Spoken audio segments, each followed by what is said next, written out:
Hello again, everybody. Dave Stevens here, coming to you from the home offices right here in Bristol, Connecticut, which is actually, it's just my living room. But it's great to be here with you guys tonight for the Geary, Stevens, and Stein show. I'm Dave Stevens, and of course, I've got to bring in my co-host from Minnesota. Actually, both co-hosts are from Minnesota, but Troy Geary joining me tonight. Troy, how are you doing up in the land of 10,000 lakes? I'm doing great, Dave. It's already starting to turn into fall up here, so looking forward to that. And hopefully looking forward to the Vikings. And of course, speaking of the Vikings, Will Stein is also with us again tonight. Will, how are you doing tonight, brother? I'm doing just fine. Speaking of the Vikings, we've got the Vikings logo here in the background. Just enjoying it 2 weeks away from our kickoff against Green Bay. I'm looking forward to the season and looking forward to learning things from our guests tonight. Well, I'm looking forward to our guests tonight. Our guests, of course, are a former professional football player, Leon Searcy, who played for Jacksonville and Pittsburgh, amongst other teams. He was a all-pro offensive tackle. He was a great in his day. I mean, when he was back there blocking for Brunell, he was amazing. And we're going to talk about the book. But joining us now are Leon Searcy and his co-host and author and business associate, and he's got such a great career. We'll talk about that a little bit later. But of course, the man of the hour, Leon, thanks for joining us tonight on Geary, Stein, and Stevens. And how are you doing? I'm doing outstanding. I appreciate y'all having me on the show. It is it's awesome to have you. And as we talked about this amazing career that you did have in the NFL, and we'll look a little bit for our listeners, they don't get to watch, but we talk about that career and what that was, in the NFL. What are some of your memories of the NFL, and do you miss it? Some of my fondest memories in the NFL is with the Pittsburgh Steelers. Remembering that 4 years in a row, we led the NFL in rushing. I played with some outstanding players within the locker room that I was with. Rod Woodson, Cornell Lake, Greg Lloyd, Kevin Green, LaVon Kirkland, Chad Brown, Damani Dawson, who's a Hall of Famer. Probably the greatest offensive lineman I ever played with. I have fond memories of playing in Jacksonville with some of the all-time greats of Baselli, Brunell, Jimmy Smith, Keenan McCardell, just to name a few, Fred Taylor. I really didn't have a fond appreciation for those guys until my career was over, when I realized how great they were, because you kind of take it for granted when you're in the locker room with them, but when your career is over and you look back and you say, wow, I played with some great players. I was blessed to play with some great players. Those are some of my fondest memories of 8 years in a row during my career. I never missed the playoffs. I never missed a game. So I take a great deal of pride in that. And I got the one Pro Bowl bid. Right tackles at that particular time didn't go to the Pro Bowl. So I fought like a dog in the street to get my Pro Bowl bid because we had some amazing left tackles that I had to go up against every year to get that Pro Bowl bid. So those are some of my fondest memories as a Jaguar and a Steeler. For those that don't know, you went to the University of Miami and you had some great teammates. Can you tell us about your first meeting with Dwayne "The Rock" Johnson, and what are your memories of the late Jerome Brown? With Dwayne "The Rock" Johnson, I actually met him the first time at freshman orientation. I was in the cafeteria sitting at the table with a bunch of other offensive linemen. We used to watch the freshmen come in to eat, and we would always pick and choose what freshman we thought was going to make the team or was going to probably be home crying to mama. And Dwayne Johnson walked in there, big guy, muscular guy. He had on a too tight shirt, too tight shorts. And I thought he was a grown-ass man as a kid. And I told the offensive line that more than likely that he was going to be a defensive tackle, and we was going to have to block him every day in practice. So that he was a try-hard weight room giant. He spent a lot of time in the weight room, and he always gave great effort as a defensive tackle. Jerome Brown, I first met Jerome Brown on my recruiting visit at the University of Miami. I met him at a Thomas the Hitman Hearns boxing match back then in Miami. He was the meanest, toughest man I knew outside of my dad. He talked the smack, he backed it up, and he called you out.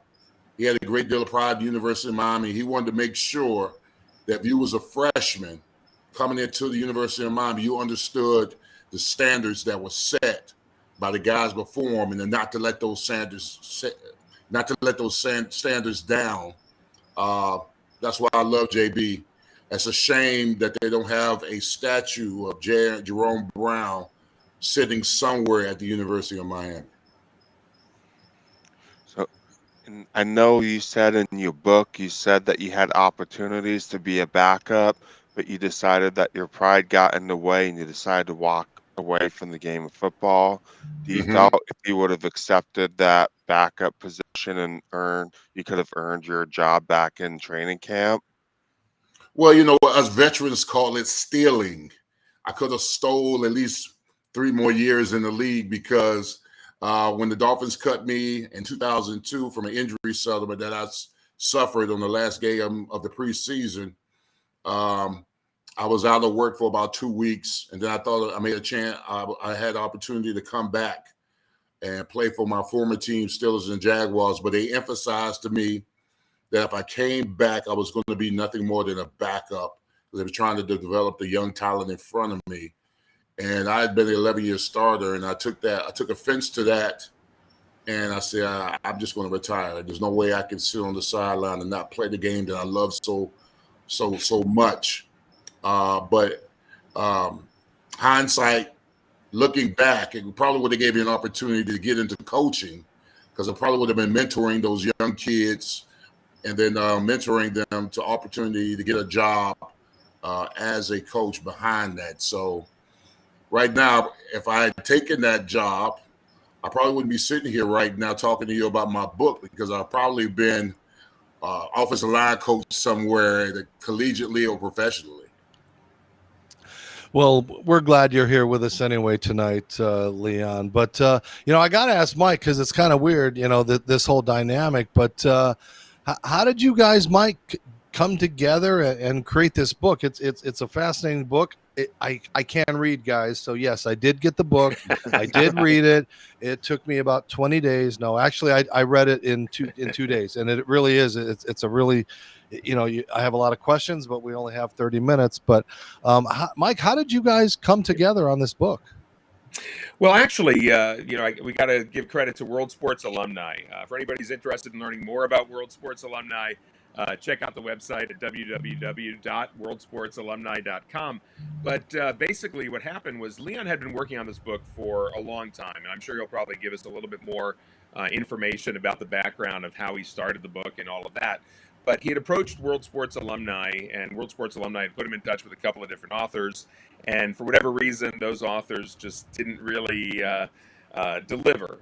They kind of dropped the ball. And so the CEO of World Sports Alumni, Charlie Williams, who himself was a former professional billiards player known as the Korean Dragon, Charlie had approached me and said, listen, Mike, you've written a book. Would you like to work with Leon on this particular project? And I heard about it, thought it was a great story. This is back in July of 2020 when COVID had kind of shut down much of the country anyway, so I had a little extra free time on my hands to work on it. But Leon turned over all of his diaries, all of his writings, all of his audio recordings, and I would come home from work every day and basically just sit down and start writing this book and putting it all together. And within about 11 days, I kind of had the rough draft ready to go. Shared it with my wife, who's not necessarily a sports fan, but she loved the story.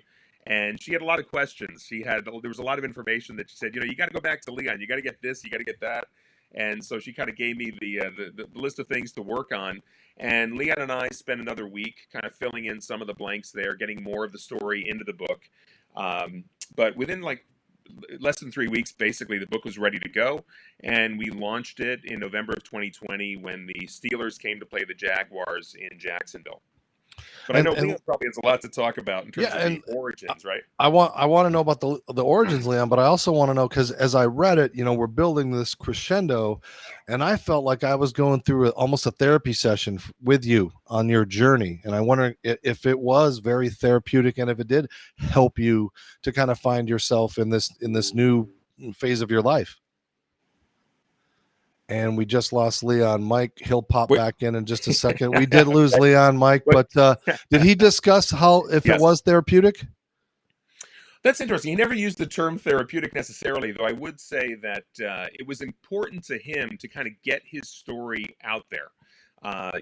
We actually just did a book signing, and one of the things that he spoke with was that he wanted his story to be a precautionary tale for other NFL players. Leon had a great life while he was in the NFL, made a heck of a lot of money, the highest paid offensive lineman at that time, basically, and yet somehow managed to kind of blow through all of that money. And by the time he retired, basically was more or less broke and twice divorced. So, he definitely had a story to tell there and wanted to get the story out there. And so one of the things that he mentioned in our talk yesterday was the fact that, he acknowledged that he made a lot of mistakes, but he just hopes that some of the athletes that hear the story won't make the same mistakes that he made.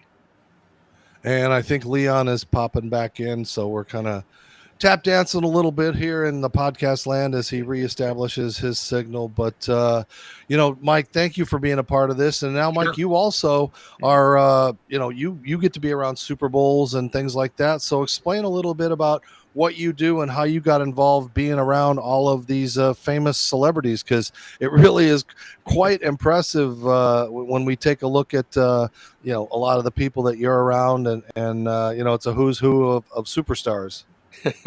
Well, my day job is I work as a financial advisor, and I've been doing that now for about 25 years. But prior to that, I had worked as a television news producer for a few years with the NBC affiliate in West Palm Beach and with America's Health Network. And I was out of TV for a long time. And in 2019, when the Pro Bowl came to Orlando, I had an opportunity to get a media pass. A buddy of mine who ran a website called Vegas Sports Daily, shout out to Mike Dixon, he got me a media pass for the Pro Bowl. And so it was my first day back on the job after being out of the media since 1997, basically. And my one assignment was you got to get some audio with Jared Cook. Jared Cook was the only Raiders player in the Pro Bowl that year. And since the Raiders, at the time, they were still in Oakland, but of course we knew they were going to be going to Vegas. So it kind of made sense to try to get some audio with Jared Cook. So I introduced myself to Jared, and while I was waiting for him to wrap up with the Raiders team media, I overheard him telling a story that I thought, oh my gosh, if I can get him to tell me the story, this will be fantastic. So I ended up getting him to tell me the story about his flight into Orlando. And this is during the government shutdown in January of 2019. Folks might remember the government had shut down for a while. And so when he flew in, the story that he told me was, oh yeah, I just flew into Orlando, and these TSA agents, they broke into my luggage, they stole my shoes, they stole my clothes. But hey, when you don't pay these guys, they're going to go to, they're going to turn on the ones they serve. If you don't feed a dog, they'll go to licking on your bones. Just a great quote. And so the story ended up getting picked up by ESPN and Bleacher Report and TMZ. And as a result, I've been able to kind of go back and cover some other events like the Pro Bowl the following year, some different golf tournaments, and the last 3 weeks of Super Bowl. And so it was a great opportunity to kind of get back into to media just for fun, when I have some time to cover some interesting events. And we've got Leon back, so welcome back, Leon. And we were talking about your book, and I was asking you, like I said, it felt like a journey through your life as we built from 3 national championships and then the Super Bowl and everything that you did, and then the lows that we experienced, but yours were much lower than most. But it seemed almost therapeutic, because in the end, it was a triumph. Because I remember where I was when I wrote the book. I was kind of at the low point of my career. I wasn't working. I didn't have a vehicle. I didn't have a place to stay. There was a program that the NFL had as far as a dire straits for athletes, where they would give you hotel rooms where you can stay to where you till you get back on your feet. And I was a part of that program, and I stood in this hotel called the Drury Inn in Coral Springs. I remember it specifically. Wasn't talking to any family members, really. I was borrowing money for family and friends, had 2 dogs named Kid and Play that kept me preoccupied. But the book was my way of dealing with the situation that had occurred in my life.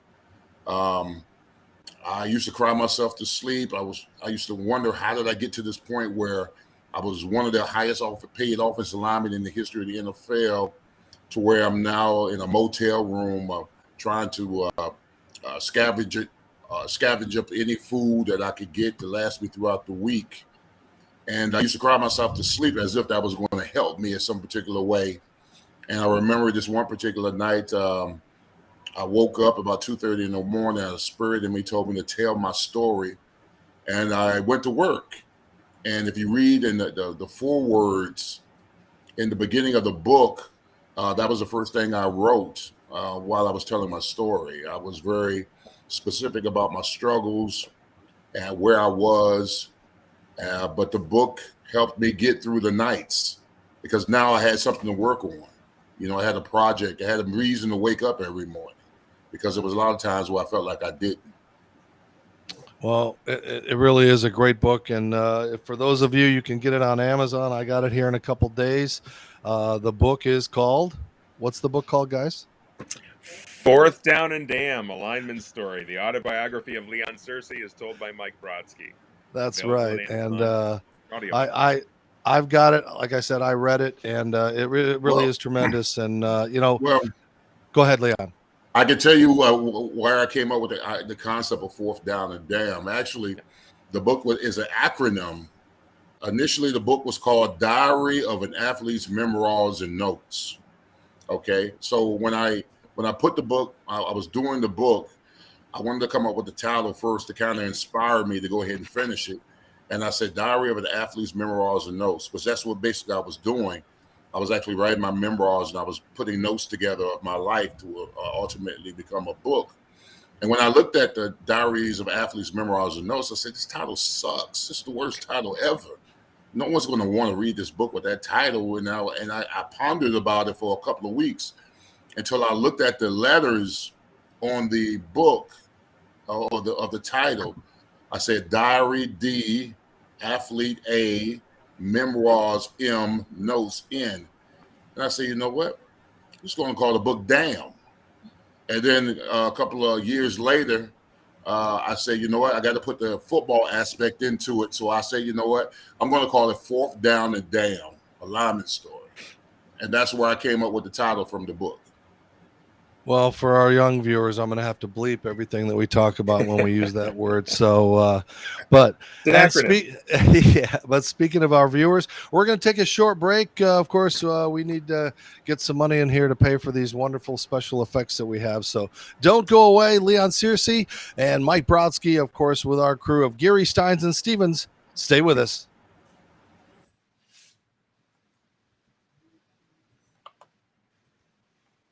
This is Pete Davidson from Manscaped. Surprise your girlfriend. Let's show them how hairless we can be, boys. Presentation matters. Don't make me get specific, because I will. Shave your dick. Shave it, baby. I got a hot date. I've been using this guy long enough to where I think it's time we went into business together. Meet the new face, among other parts, of Manscaped. Fresh Clean Tees was a shirt company. Over the years, you've asked us for more. We've listened. And now we're entering a new era with a new name. It's time for us to officially be the brand you've helped us grow into. We believe in our basics, from the first thread to the final stitch. We always have, we always will. The only thing that's truly changing is our sense of adventure. We're expanding our lineup by developing new, exciting products that largely come from customer requests. Customers like you are a huge part of who we are and how we got here. So we're still going to make fresh tees, but we're also going to make a lot of new threads inspired by you. In short, we just want to make clothes that you want to wear. So we're an apparel brand now. Let us reintroduce ourselves. We are Fresh, Clean Threads. And those fresh, clean threads, they look pretty good on us. We're wearing them. But again, for Manscaped and for fresh, clean threads, if you use the show code GSS at checkout, you get 20% off. And again, these products are amazing, but they're not as amazing as our guests that we have tonight. So let's get right back into it. And I want to bring back in everybody here after we come out of our lovely break with Manscaped and fresh, clean threads. And Leon, before I turn it back over to Troy and Will, when we read your book, and again, you got to appreciate how vulnerable you were for everybody, so there was a story that you talked about, and then I actually had seen it on ESPN. You don't always know who you're going to trust and who you can trust, and I know you went through something that, if you could just tell our fans, sometimes they think there are gold diggers and there are people out there that aren't looking for your best interests, and you experienced that in an economical way that still blows my mind. Yeah, well, I like to call them pariahs. I did a interview about a couple of weeks ago where it was very. He asked me a question about my career and do I have any regrets or anything that I'm glad that happened, and I told him I'm glad that I lost all my money when I played the NFL because it got rid of all the pariahs in my life. Because when you're an NFL player, you come across a lot of people who take, and that's investors, that's accountants, that's agents, that's family members, that's women, that's friends, that's all those people. And I found out a lot about myself and them when my career was over because they all disappeared. The party was over. The limo drives were over. I was sitting at the bus stop with nobody as a friend to get on it with me. So, but what I did is I reinvented myself. I put a lot of trust in myself. I took accountability for the mistakes that I made, and I knew at the second go round that I was going to be reliant on myself and the people that I chose. So, and listen. My story is a story that's new to the game. It's just a story that I told. When 78% of the players that leave the NFL broke, that's an epidemic that needs to be solved and needs to be relieved. It's a story that the NFL really doesn't want you to tell. 78% of the players leave the NFL broke, and 80% of the guys at the NFL are black. So there's a lot of black young men who leave the game of football with no money. So I wanted to be not the ambassador of any sort, but I just wanted to be the cautionary tale where I was a first-round pick, I was all pro, and I was the highest paid offensive lineman in the history of the league, but yet I went broke. So that's the story I wanted to tell, because unfortunately there's a lot of players in the NFL that think they're bulletproof. They don't think it happened to them. And with all the accolades that I've acquired in my career, it sure enough happened to me. Well, Troy and I had on Lee Steinberg recently, and we had Hugh Jackson on, and we talked, and this is just a plain question to you, Leon.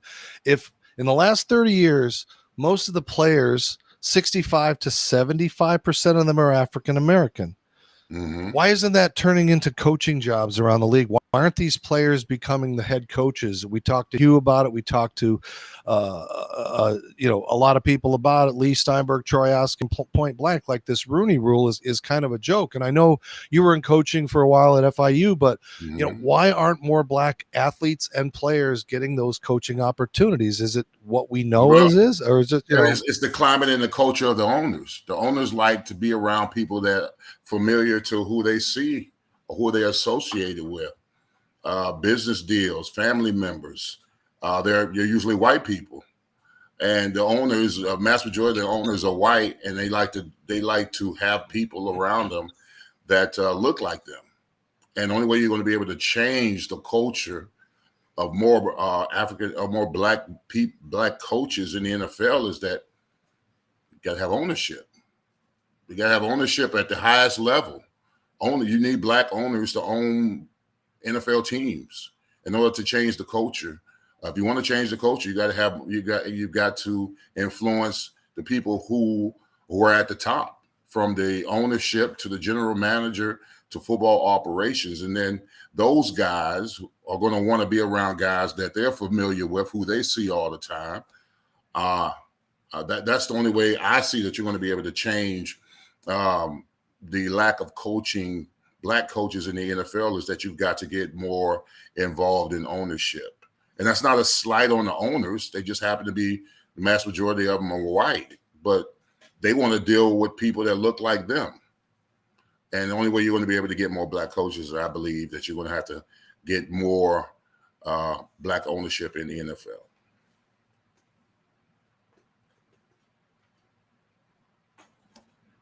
A story in your book, but draft day, you decided to stay home draft day. The Dallas Cowboys already had a jersey for you, showed up at your house ready to sign a contract. Did you can you tell us a little bit about that story, and did you know Pittsburgh wanted to draft you? I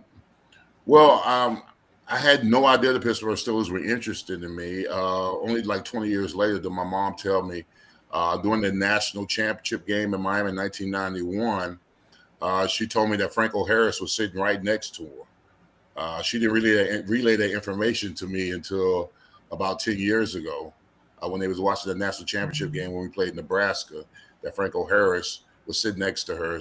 But she didn't let me know, so I had no idea the Steelers wanted me. I didn't go to New York. I was invited to New York because I was a projected top 25 player. The draft was at noon. It didn't have the star power that it had now. I mean, it wasn't an 8 o'clock prime time showing. It was at noon. I remember waking up at 6 o'clock in the morning, and I couldn't sleep because I was nervous about where I was going to go. And in the kitchen was my dad. He was up as well. And we took a walk. He took me around the neighborhood I grew up in because we wanted to remember where I came from. So we walked for a good two or 3 hours around the neighborhood in Pine Hills in Orlando. And we got back to the house, and there was media everywhere. It was local and national media in the front of my yard. And everybody wanted the interview of me before the draft. And I was like, nope, you got to wait till I get drafted. And so I get into the house. I go downstairs, and my agent's downstairs. And about 10:30 before the draft, about an hour and a half before the draft started, I got a call from my former coach, Jimmy Johnson. I knew exactly who it was when I got on the phone. And he said, Leon, how you feeling? I said, I'm feeling good, Coach. He said, well, you know what? He said, how you feel about being a Dallas Cowboy? I said, Coach, I would love it. And the Cowboys had the 17th pick in the draft at that particular time. And he said, typical Coach Johnson was like, if we draft you, you're going to hold out. And I was like, no, Coach, I won't if the money's right. He was like, well, we got a representative of the Cowboys that just landed in Orlando. They'll be in your house in 30 minutes. So the guy, about 30 minutes later, around 11 o'clock, an hour before the draft, this big burly white guy comes in the house, has a cowboy hat and boots, has my jersey 73 on the shoulder. He walks in my kitchen, grabs a beer on the ass, goes down in my den, and him and my agent are downstairs negotiating my contract. So I felt pretty good. You know, I had a relationship with Jimmy Johnson because he recruited me out of high school, and I felt I was going to be a Cowboy. My dad was super excited because he was a Cowboys fan. He wanted me to go to the Cowboys. So everybody in the family was like, who's that? I said, well, that's the Cowboys. They're going to draft me in the first round. Everybody was like, oh, okay. So the draft comes on at noon, and there's picks after picks after picks going on or whatever. We get to about the 8th pick in the draft, and I hear a phone call. I pick it up, and I said, hello. He said, Bill Cowher, Pittsburgh Steelers. I said, how you doing, Coach? He said, well, guess what, Leon? 11th pick in the draft. He said, you're going to be a Pittsburgh Steeler. I said, wow. I said, Pittsburgh Steelers. I said, well, I got the Cowboys. I didn't tell him this, but I'm thinking to myself, I got the Cowboys in the house and the Steelers on the phone. So I said, you know, I'm just going to wait and see what happens. So we get to the 11th pick in the draft. The commissioner grabs the card. The 11th pick, we select Leon Searcy. Everybody, family goes up, goes crazy, high-fiving, hugging, crying, everything. And I remember the Cowboys representative tore up something. I don't know if it was a contract or anything like that, but he tore it up. He's walking out, about to walk out of my den. And I say, hey, man, listen. I said, let me get that jersey because it already has my name on it. I know it's a Cowboys jersey. It already has my name on it. Let me keep it. He turned around and looked at me and said, son, understand this. So you're a Steeler now. So cowboy, never give a stealer nothing. And he walked out the door. I said, wow. I said, that hate is real. That's some real hate right there. Cool. That's very interesting. Speaking of shirts and all that good stuff, I remember one of your companies, Wheelman Block, and you had some clothing lines and all that good stuff. I actually have a shirt that says "Get Dirty, Be a Lineman," and you had some other clothing. What was the intention of Wheelman Block besides some apparel company? If you can see that, that's I see it. Yeah. You know what? You got one of the original shirts. Real Men Block is going to be rebooted this year. I had to close it down because I closed it down not only because of the pandemic, but a couple of years ago, when I launched Real Men Block, I had to shut it down because both my parents got sick at the same time, and unfortunately, they both passed away. So I was doing good things with Real Men Block. I wanted to create an apparel line specific to offensive linemen, something that offensive linemen can take a great deal of pride in. And what happened is I ended up having to shut it down because, for one, I had to take care of my mom and dad when they both got sick. And then, unfortunately, they both passed away. And I kind of got uninspired to want to continue with it because of their passing. But I'm rebooting it this year. This is the reboot of Real Men Block. We got some new designs. We got some new hats and tees, and then we're going to build it from this point on. And I've got camps that I'm putting together specific to offensive linemen and drills and skills and fundamentals and techniques, punching, sliding, kicking, all that kind of good stuff. So it's going to be the resurrection of Real Men Block this year. So look out for it. Yeah, and hey, while we're promoting stuff, don't you have a line of cigars too that you guys have got going, right, my friend? I am a cigar aficionado, so to say. I've been in the cigar business now for 3 years. My partners and I, my partner Howard G, who's the CEO of Howard G Cigars, Ike Taylor, 2-time Super Bowl champion with the Pittsburgh Steelers, and myself, created this umbrella called HowardGCigars.com, and with everything specific to your cigar taste. We started the business 3 years ago. We're in 17 states now and 60 lounges. We've got Black Moses that comes in the Maduro, Natural, and Limited. We've got the Magic Stick that comes in the Habano. It comes in the Cameroon and the Connecticut. Ike's brand is, and then we have the All Pro brand. Ike Taylor has the One of a Kind, and then he has a One of a Kind Connecticut, and then mine is called an All Pro. You know, so it's an All Pro Series cigar. It's 8 1/4 cigar with a 60 gauge. A lot of people don't know that it's a big stick. That's a big one. Yeah, it's a big one. It's gonna. Listen, if you play golf, and I've had a lot of guys who play golf that bought the cigar, I can confirm it'll get you through 13 holes. All right, it'll get you through 13 holes. It is price point confirmed for 13 holes of golf. All right, if it doesn't get you through 13 holes of golf, don't blame me. It might get you through the whole 6. It might get you through more, but that's the big Searcy. And then the little Searcy, it just came out last week. The little Searcy is 5 1/2, 58 gauge, same tobacco, same blend, same leaf, but a little smaller, because we understand in the market of cigars that only less than 10% of the cigar smokers smoke my big Searcy, but the mass majority of people that smoke cigars smoke the smaller cigars where they can do 30-minute intervals while they're smoking. He Awesome. will guarantee, Go ahead, Will. he'll guarantee straight drives right down the middle of the fairway at 300 yards if I smoke one of these cigars. Here's going to be the disclaimer. If you play golf, okay, in those 13 holes, you're guaranteed at least one birdie. Okay. I'll definitely take like 10 of them then. That means you have to play. You have to play 10 different courses, though. It's only for that day. Oh, okay. Well, I'm definitely going to pick some up. I'm a cigar guy. So you had some great coaches over the years, Jimmy Johnson, Bill Cowher, Tom Coughlin. Can you tell us what's made each of those guys a great coach to, play for? Well, Jimmy Johnson taught me how to be a champion at the University of Miami. So I'm always partial to Jimmy Johnson because he influenced me first and early on. You got to remember, I played 1 year of high school football. I was very impressionable as a kid. So to have a guy, your first day of freshman orientation, tell you, welcome to the University of Miami. If you're not here to win championships, then you need to take your blank home. And then walks out the meeting. That was Jimmy Johnson, the first day of freshman orientation. He set the bar super high. Every day in practice, you were competing for your scholarship. He would tell you basically that your scholarship was not safe.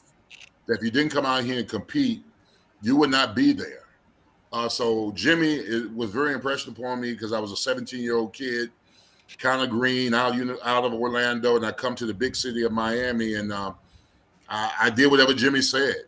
And Jimmy loved me because I was a physical, fast, present on the scout team, and I gave my all, whatever he told me to do. As far as Coach Cowher was a player's coach. You would love to play for Coach Cowher. He was the type of guy who you would run through a brick wall for. He was kind of one of the guys. He was one of the guys because he had played the game of football. He understood the measurables of playing football. He understood morality. He took care of the guys. He treated guys like professionals, like grown men. Tom Coughlin was like a drink with no chaser. All right. He was stiff, stern, and firm in his ways. If you didn't like the work, you weren't going to play for Tom Coughlin. He wanted you to be smart, physical, and finish. Tom Coughlin was a thorn in my side, the pebble in my shoe. He was all that, but I had nothing but the utmost respect for Tom Coughlin because he took a fledgling franchise with the Jacksonville Jaguars, and he turned them into winners. In 1996, I used to call us the land of misfit dolls because everybody that nobody wanted in the NFL came to Jacksonville, and somehow we made it work. And we had every year I was in the Jaguars, 96, 97, 98, 99. We made the playoffs. We won the division. We beat the Steelers. We swept the Steelers twice, and we were in the AFC Championship game in 96 and 99. So I was blessed to have three great ambassadors to football who will probably be all in the Hall of Fame. I know Jimmy's in the Hall of Fame. I know Bill Cowher's in the Hall of Fame, but Tom Coughlin as well. Somebody real soon should be wearing a gold jacket. Real quick, speaking of the Hall of Fame, you were just in Canton for Tony Baselli's induction. Kind of talk about that weekend and how proud you were to see him inducted. I was happy to see Baselli go in because Baselli was in my era of football. We bled, battled together as bookend tackles. I believe in that particular era from the mid-'90s to the 2000s, we were the best pair of tackles in the NFL. He was at his peak. I was at my peak. And we won a hell of a lot of games. So when he went in, I tweeted, I said, Jacksonville, we made it to Canton. Because a lot of people don't know the fans here in Jacksonville. They've had to deal with 10 years of ineptitude here in Jacksonville. So to see Baselli go into the Hall of Fame, it was jubilating for the fans who've had to deal with the fact that this team has sucked for 9 out of 10 years. And it just felt good that Baselli kind of brought a bright light to Duval. So that was refreshing. Plus, I was super proud of him. I was super proud of him as not only a player but as a person, because he's a great ambassador for the city of Jacksonville, and I couldn't see any better person go into the hall than Tony Passani. That's great. Yeah, it was awesome to see him go in. And hey, we've got some great things still coming up. Stick with us as we wrap up the Geary, Stein, and Stevens show. We'll talk a little bit more with Michael and Leon about the book, about life, and maybe we'll find out his predictions for this season coming up next. So stay with us.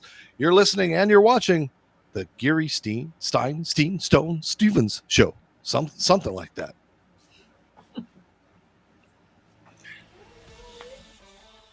Hi again, everybody. Dave Stevens here from Manscaped. And you know, what you see on the outside isn't always what you get down below. And what's the best way to get rid of all this unwanted stuff below the waist? By using the complete line of Manscaped products to get rid of all that unwanted, unsightly hair from down below. That's because Manscaped has come out with the Performance Package 4.0.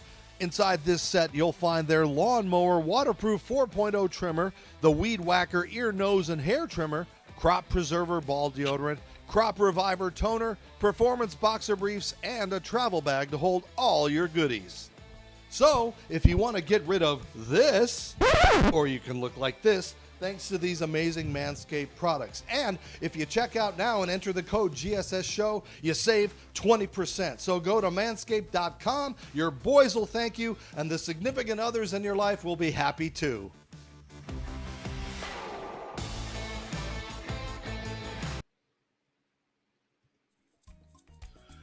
You want 20% off the world's softest, comfiest, best-fitting men's clothes? Well, look no further than Fresh Clean Threads, because they have your back and your front and your sides with everything from tees, tanks, Henleys to pullovers, hoodies. I can't even read tonight. Get designer quality basics without paying ridiculous designer prices. Everyone deserves to look good and feel great. Confidence shouldn't cost a fortune. Go to freshcleanthreads.com. Use our special code GSS Show for 20% off your order. Your perfect fit awaits. And they do fit really well, I think, because we wear these, on every show, and they're starting to stink a little. I think I should probably wash them maybe in between, But I'm telling you, the Manscaped stuff, I just have to say this for a second. Hold on. So the products that they have, and again, you sit this thing in this thing, it charges itself. It's got a little light hair. Last episode, I actually took off a giant chunk of my chest hair, but you don't want to do that. But it really is good, and the stuff smells good, and I can even do my own face. So it really is. It's cool that we have these tools now where we can clean up down below and up top. So again, all of our supporters out there, thank you very much, including Disability Channel fans, Ability Media, our fans on Facebook, YouTube, LinkedIn, all over the podcast world. But as we get back to our show, Leon, as we wrap things up, I'm wondering, are you still a fan of the NFL? Do you still kind of follow? Do you look and see who's good as an offensive lineman, or is it kind of like, I've kind of moved on and I don't really care anymore? No, I'm still a fan of the NFL. I mean, I have my own sports talk radio show in Jacksonville, 1010XL 92.5 FM. It's the flagship station of the Jaguars, Monday through Friday from 12 to 3. It's called Lunch with Leon. So I've got to stay engaged with the NFL, with the Jaguars, what's going on. But yeah, I stay busy with different storylines that may affect the Jaguars in some particular way. So, and plus, I love watching offensive line play. Being a former offensive lineman and being a former offensive line coach, I'm always a stickler on watching guys fundamentally, techniques, fundamentals, aggression, kick angles. It's the coach in me. So, I mean, when I watch a game, I know everybody else watches the quarterback and wide receivers. But the first thing I watch when I watch any game is offensive line play. I can tell you if they got beat, twist, if he missed, if he whiffed, all that kind of stuff. So,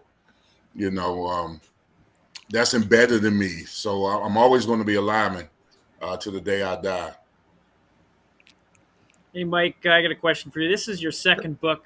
For the people listening, viewing, how hard is it to get together a bunch of different things and slap together a book? You made it sound easier when you were talking earlier about how you did it in a couple of weeks. But can you give us the process for people that really want to write a book, but they don't know how to do it?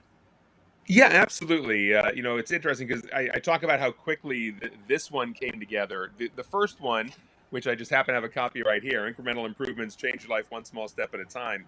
I should point out that one was actually a much longer process. I started writing it when I was a financial advisor with Smith Barney. And at the time, I wouldn't even have been allowed to write a book because we weren't allowed to have outside business interests. And in 2010, our team made the move from Morgan Stanley Smith Barney over to Ameriprise, my current firm. And what I found out was that I could become an author. I could write a book. I just had to get approvals from the industry regulators and from our compliance department within the company. But the interesting thing about that book was I kind of started it around 2006. And really, it was when I first started, it was only just a collection of different notes that I was taking on advice that I found myself giving to people that were asking me questions about more than just the money. They were asking for life advice, and that's what I was trying to provide. And I finally finished that book in about 2014. So it was about an 8-year process to put that book together, and then had to go through an 8-month compliance review and had to take out certain sections and make a lot of revisions, put in a bunch of footnotes. So that one came together, and I was able to kind of figure out the whole self-publishing world after talking with some different literary agents and realizing that given my situation, I might be better off to just self-publish. But for anybody who's an author or thinking about being an author, what I would suggest is go to Kindle Direct Publishing.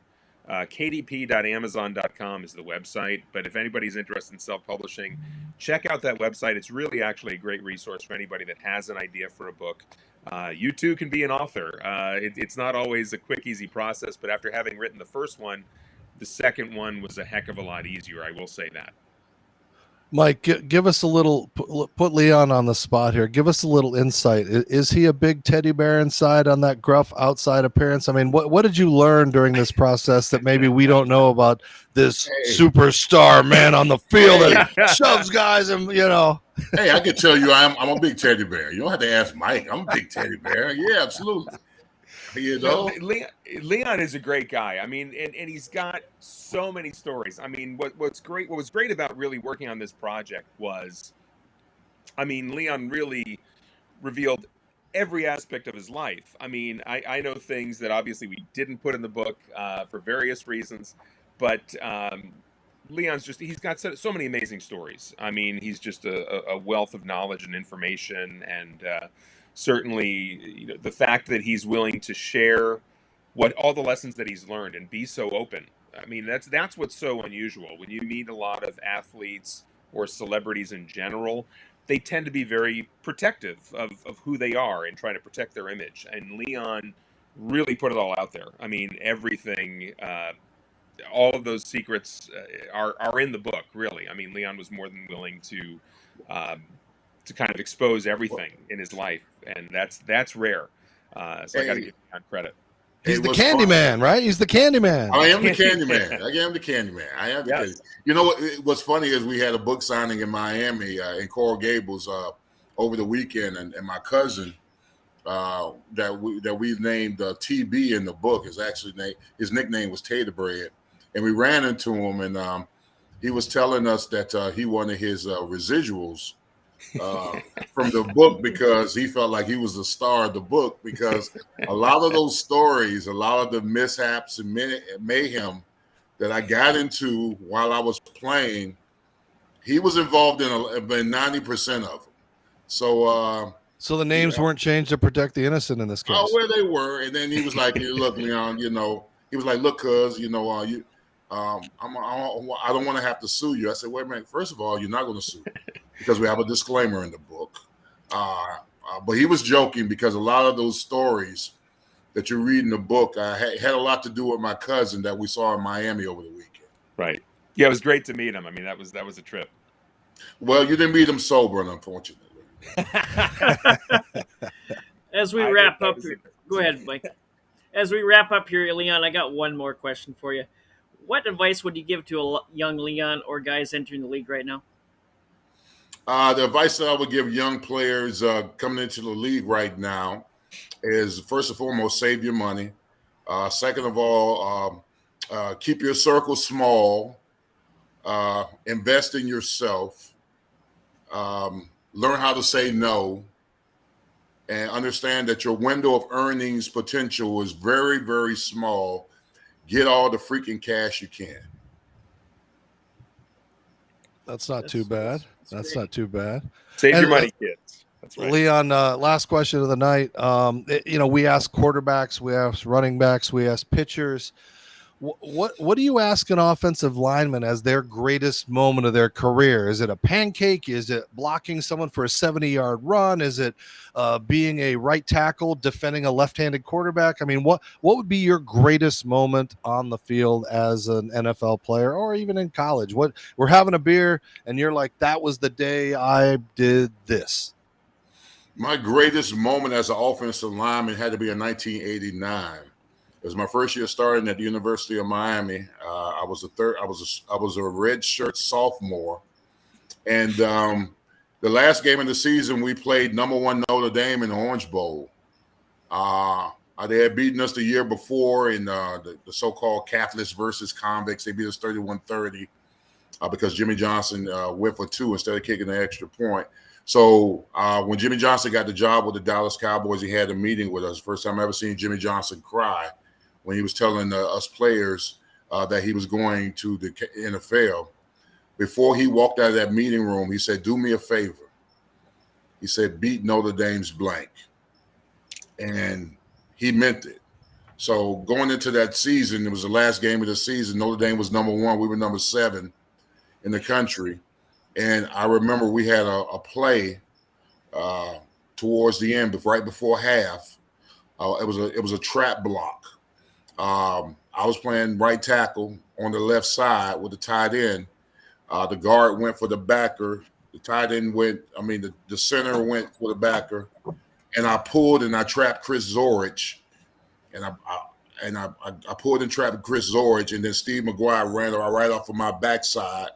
And we scored the touchdown and went up. And that was my signature moment of my kind of emergence as a legitimate offensive lineman on that particular play. And we end up winning the game 27-10. We beat Notre Dame in the Orange Bowl, and then we beat Alabama in the Sugar Bowl to eventually become the national championships that year. Much like 30 for 30, we could have spent hours on the criminals and convicts and all of that at the U, and maybe we'll do that at another time. But Mike, where can people find you and follow you? Check out my link tree, linktr.ee/Mike Brodsky, MikeBrodsky. But on my link tree, you can find all the links for Fourth Down and Damn, as well as my first book, Incremental Improvements, and a whole bunch of other great content up there as well. And LeonSearcy.com, and anywhere else we can find you for cigars and things like that, Leon? Yeah, I mean, you can follow me on Facebook, Leon Searcy Jr. on Facebook. You can follow me on Instagram, L Searcy Jr. on Instagram, and you can follow me on Twitter, Leon Searcy Jr. 1 on Twitter. I'm not really a social media butterfly, so if you follow me, I ain't gonna be on there every day. I'm just gonna let you know. Well, where can we get those cigars? Yeah. Hey, you can get those cigars at howardgcigars.com. howardgcigars.com. All right. Well, gentlemen, thank you. And I know we can always find Troy on the Geary, Stein, and Stevens show. So thank you guys out there on TV land, on the internet, on all social media platforms. Continue to follow us. This is Dave Stevens saying good night. It was a great show. And don't forget, go out, get that book on Amazon, Fourth Down and Bleep. All right, folks, have a great night. We'll see you next time.